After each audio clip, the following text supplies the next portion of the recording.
What is up, YouTube? Cobra Gray here, and today we're going to be checking out Shadowman 4001 AD, just another installment in Valiant Summer Crossover Event 4001 AD. This one was written by Jody Hauser. She's also doing the Faith series right now, which is actually getting a lot of buzz, and I think it may have even won some awards. And then we've got art by Robert Gill.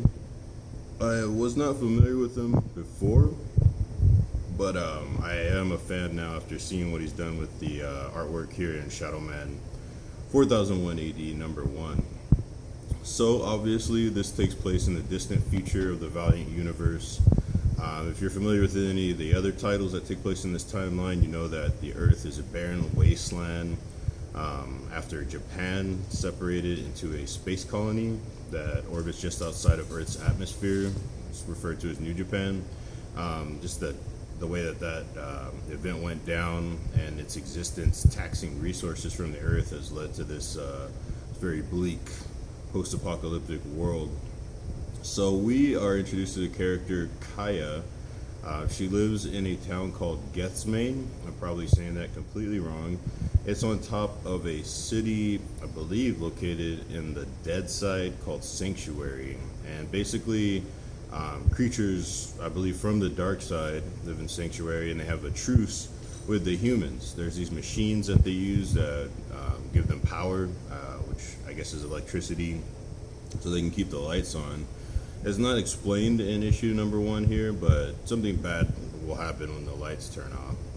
And so there is, of course, a price to this. The humans have to provide 3 sacrifices every season to Sanctuary so they can power the machines. So our character Kaya and 2 of her comrades are selected to be sacrifices. However, there's a twist. The humans have a new leader, Tarly, who is he has a plan to basically take control of the machines, and so the humans won't have to give sacrifices. It's kind of spun as if the monsters or the creatures that live beyond the dead side are exploiting the humans, getting the better side of this deal. And so Kaya and her team, they go over, they infiltrate, and they actually get a hold of the totem that uses life spark from humans to power the machine. Throughout their trip, they are made to realize that the creatures who live on the dead side here aren't so bad. They're actually very grateful to the humans for making this sacrifice and prolonging both of their existences by powering these machines. So we see that the main character Kaya has a moment of conscience, a moment of clarity, and decides to go against that, and that leads to a tremendous conflict. In the process of this, we learn that the Lao, which you're probably familiar with if you read Shadowman, the regular one, that's where the Shadowmen get their power. It's passed down through generations. But they also apparently powered these machines at some point in the past, and they've gone dormant, and that's why it's necessary to have human sacrifices. So once Kaya gets a hold of the totem that powers the machine, it awakens one of the Lao. And basically the Lao just comes over and pones her and her friends like, what the fuck are you doing? And she realizes the error of her ways, so she apologizes, gives the totem back. And just as they're kind of getting to the point where, they're understanding each other, Tarly actually had an ulterior motive. He's up to no good, and the entire operation was kind of a ruse to allow for something else. And so Kai's explaining that they've been lied to, and that this conflict is not necessary.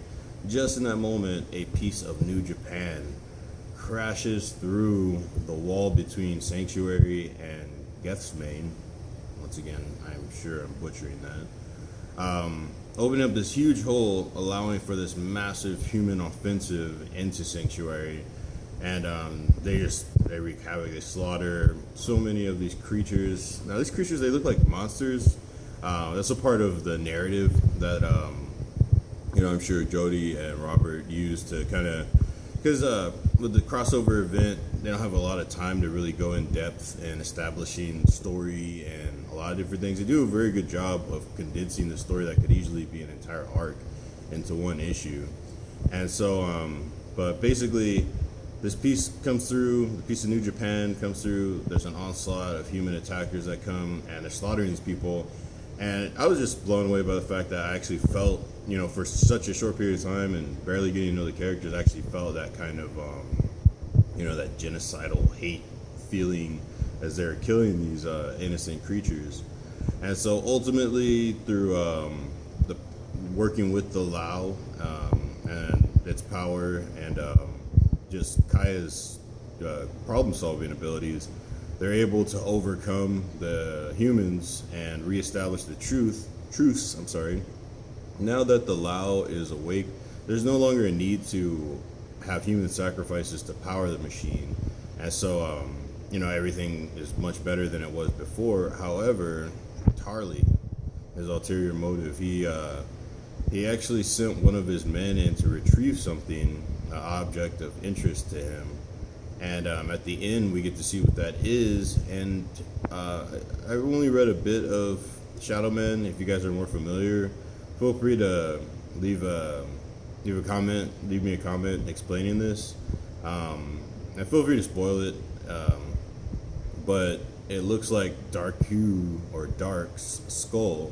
And again, those of you who read Shadowman know that that's the main antagonist within, Shadowman. And so it's kind of interesting, and it's kind of a running theme with the 4001 AD crossover of seeing not the characters that we know from the Valiant universe so directly, but kind of seeing what their actions, the aftermath of their actions. And so we don't get Dark or Darku. You can also, you guys can tell me how to say Gatsmain and Darku in the comments, please, because I don't fucking know. But we get Darku's skull, so he's not in there. And then we don't have Shadow Man himself, but we do have a Lao from another time, or I'm not really sure how that works. But I'm going to be interested to see how that's woven into the mythos here in the 4001 AD timeline. Typically I do research quite thoroughly, but Valiant has said that 4001 AD as a whole is a great jumping on place. And so I figured, hey, why not get best of both worlds? There are characters from the Valiant universe that I'm very familiar with, and so I get to kind of see the aftermath of what I already know is going on with them. And then I also get a fresh perspective jumping into some stuff that I'm not super familiar with. So this one, obviously I liked it. I have to say I have been following the entire 4001 AD series so far, and I am enjoying it.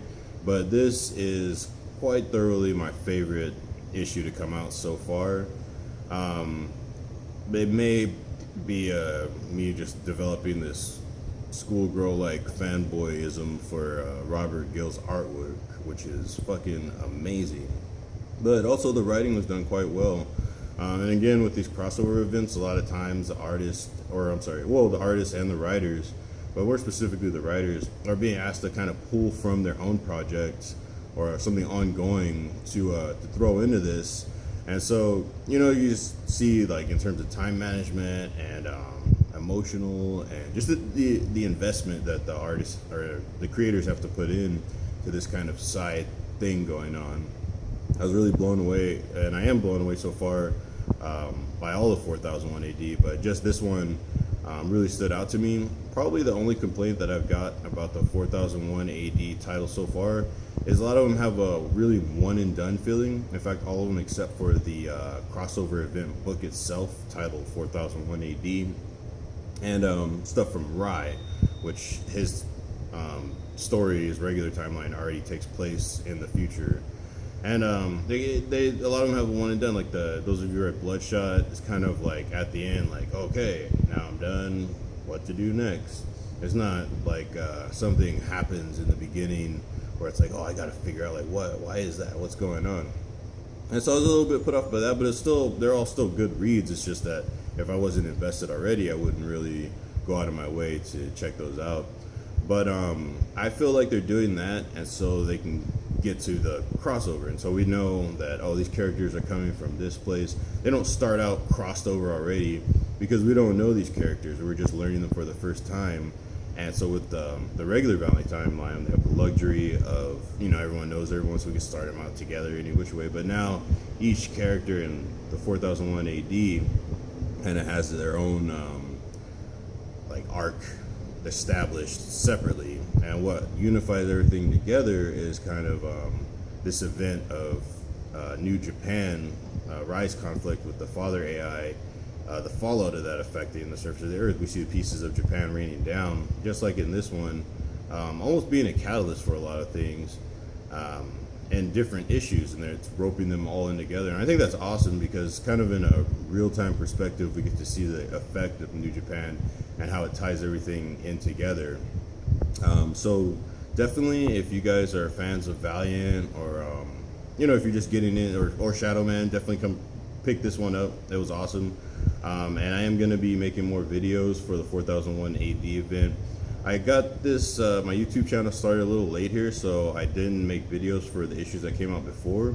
But if you guys would like me to, I certainly will. Just go ahead and leave me comments to let me know if you guys want me to start from the beginning and cover everything. And of course, I will be covering what comes out in the future. Thank you guys for watching. If you liked the video, go ahead and hit that like button.